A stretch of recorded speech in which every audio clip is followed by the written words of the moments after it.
There's this huge tax rort that massively benefits the wealthy that's actually hidden in plain sight. If you make voluntary contributions to your super, or what we mean, put extra money that isn't automatically taken out of your paycheck, well, the government gives you a tax break on that extra payment. Same for when you make money on investments you have in your super. You get a tax break on those gains. Now, you might think that sounds pretty reasonable. After all, it encourages people to save more for retirement and not rely as much on the age pension.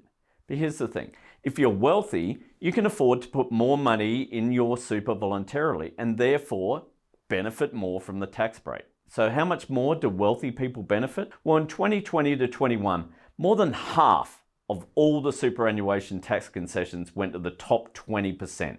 All up, 49% of all superannuation is actually held by just 7.5% of Australians, and less than 1% have more than $2 million in super, but that 1% have 14% of all the money in super in Australia. So who else benefits more from these tax breaks? Men. Despite being just under half of the workforce, women receive only around 40% of all the super tax concession benefits. So women are retiring with about 23% less super than men, even though they actually usually live longer. But apart from the entrenched income and gender inequality, why is this a problem? I mean, aren't these people self-funding their retirement and not relying on government support? So why shouldn't they get a tax break?